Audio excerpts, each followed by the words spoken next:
अस्सलाम वालेकुम दोस्तों, आज हम सॉल्व कर रहे हैं problem 17.8 Halliday Resnick Krane volume 1 और ये प्रॉब्लम है पेज नंबर 387 पर। This problem says that in a damped oscillator such as that of figure 17.17 let m is equal to 250 gram, spring constant is equal to 85 Newton per meter and B is equal to 0.70 kilogram per second. In how many periods of oscillation will the mechanical energy of the oscillator drop to one half of its initial value? ये कहता है कि एक damped oscillation system है, जैसे कि आपको यहाँ पे नज़र आ रहा है। ये है फिगर 17.17।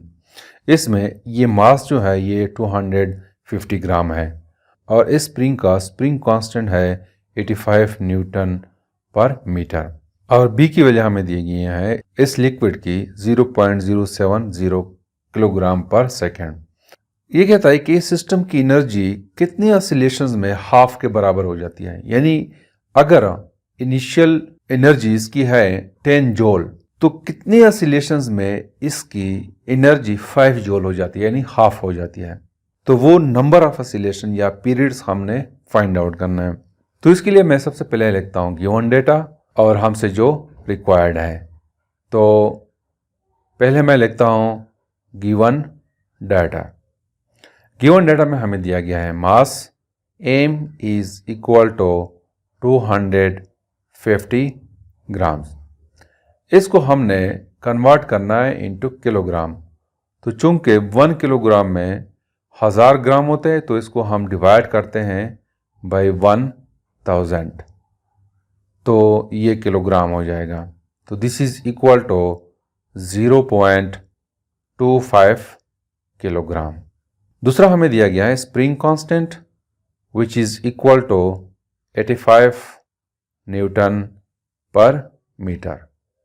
बी की वैल्यू हमें दी गई है 0.070 किलोग्राम पर सेकेंड। हमने फाइंड आउट करना है पीरियड्स ऑफ ऑसिलेशन, कितनी ऑसिलेशंस जो है वो कंप्लीट करेंगे जिसमें सिस्टम की एनर्जी हाफ हो जाती है। तो ऑसिलेशंस में लिखता हूँ ऑसिलेशंस, एक जूल में हमने इसको फाइंड आउट करना है।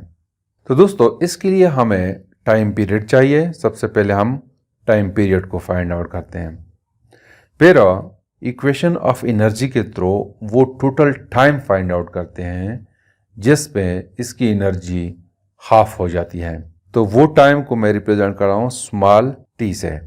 तो सबसे पहले हम फाइंड आउट करेंगे टाइम पीरियड और फिर उसके बाद हम फाइंड आउट करेंगे टोटल टाइम जिसमें एनर्जी हाफ हो जाती है।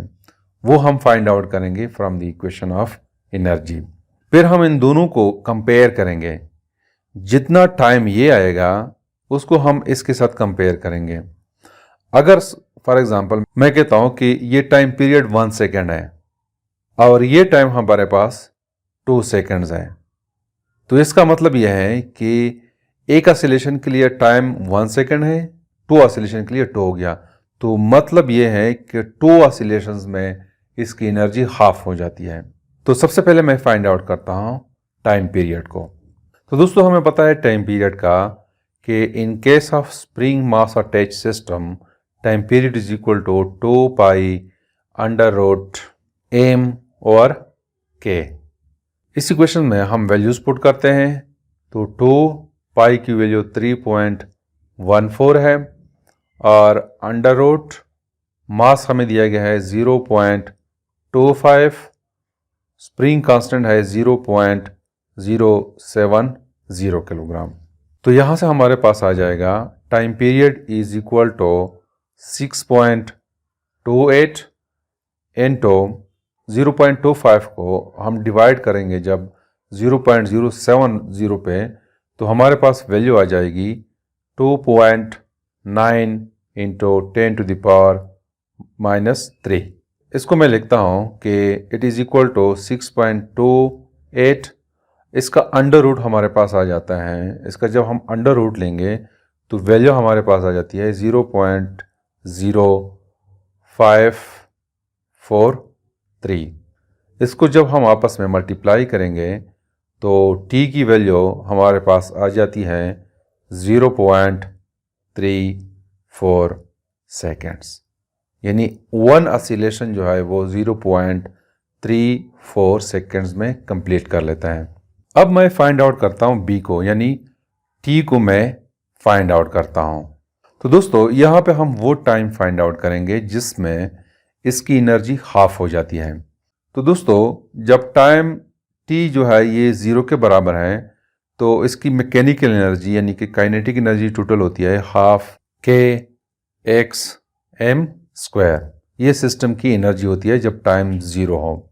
अब हम सपोज करते हैं कि ये हाफ के बराबर होती है, तो मैं लिखता हूँ इसको कि half kinetic energy k x m square means कि सिस्टम डैम हो गया, उसकी एनर्जी कम हो गई है। और in case of damped oscillation हम पढ़ चुके हैं पेज नंबर 386 पे एक इक्वेशन दिया गया है 17.37 फॉर डैम्ड ऑसिलेशन, वो इक्वल है half k x m square e to the power -2 t divided by t। ये इक्वेशन यहाँ पे क्या करता हूं मैं कि ये ब्रैकेट के अंदर जो है ये कैंसिल हो जाएंगे s के साथ, तो हमारे पास रह जाएगा half is equal to exponential -2 t divided by t। ये हमारे पास रह जाएगा।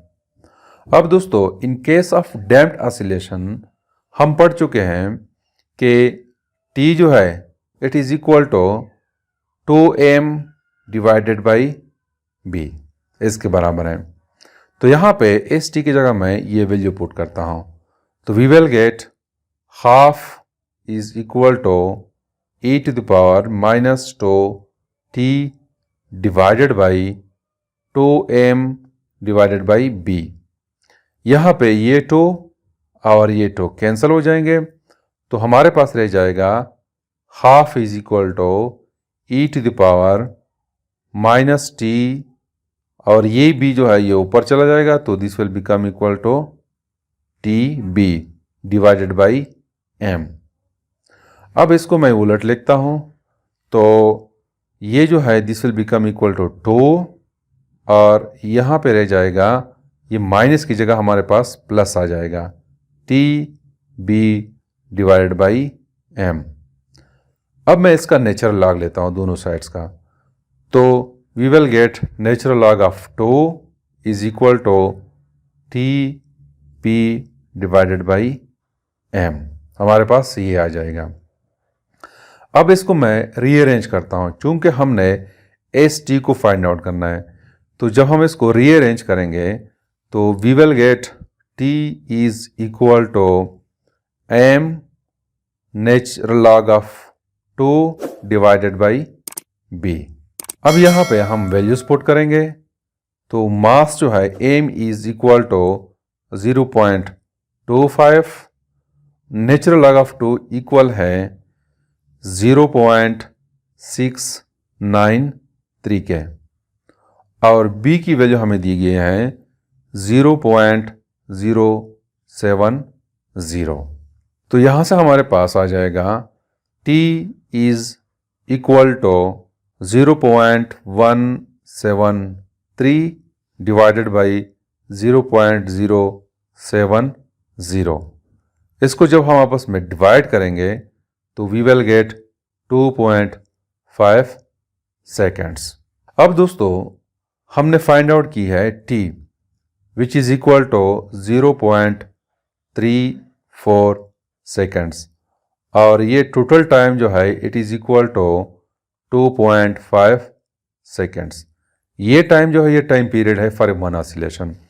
ये टोटल वो टाइम है जिसमें एनर्जी हाफ हो जाती है।